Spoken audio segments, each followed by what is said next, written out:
स एवायं मया तेद्य योगः प्रोक्तः पुरातनः भक्तोऽसि मे सखा चेति रहस्यं ह्येतದುತ್ತಮಂ ಸ ಏವಾಯಂ. ಇಲ್ಲಿ ಸ ರಸ್ವ ಬರಬೇಕು ಅಂದರೆ ಮುಂದಿನ ಶಬ್ದ ಅದಕ್ಕೆ ಜೋಡಿಸಿ ಹೇಳಬೇಕು. ಸ ಏವಾಯಂ ಈ ರೀತಿ.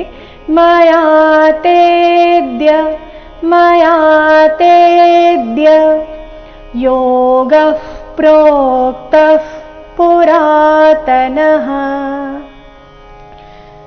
ಈ ಚರಣದಲ್ಲಿ 2 ವಿಸರ್ಗ ಬಂದಿದೆ. 2 ವಿಸರ್ಗದ ಉಚ್ಚಾರಣೆ ಅರ್ಧ ಫ ರೀತಿ, ಯಾಕಂದ್ರೆ ವಿಸರ್ಗದ ನಂತರದ ಶಬ್ದ ಪದಿಂದ ಶುರುವಾಗ್ತಾ ಇದೆ. ಯೋಗ ಪ್ರೋಕ್ತಃ ಪುರಾತನಃ ಭಕ್ತೋಸಿ. ಇಲ್ಲಿ ಭ ಮಹಾಪ್ರಾಣ ಹ್ರಸ್ವ. ಭಕ್ತೋಸಿ ಮೇ ಸಖಾ ಚೇತಿ. ಸಖಾ ಚೇತಿ ಚೇ ದೀರ್ಘ, ಚರಣದ ಕೊನೆಗೆ ತಿ ರಸ್ವ ಇದೆ. ಸಖಾ ಚೇತಿ. ರಹಸ್ಯಂ ರಹಸ್ಯಂ ಹ್ಯೇತದುತ್ತಮಂ.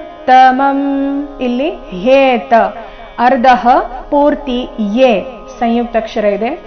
ಹ್ಯೇತದುತ್ತಮಂ. ಪೂರ್ತಿ ಶ್ಲೋಕ. ಸ ಏವಾಯಂ ಮಯಾ ತೇದ್ಯ ಯೋಗಃ ಪ್ರೋಕ್ತಃ ಪುರಾತನಃ ಭಕ್ತೋऽಸಿ ಮೇ ಸಖಾ ಚೇತಿ ರಹಸ್ಯಂ ಹ್ಯೇತದುತ್ತಮಂ.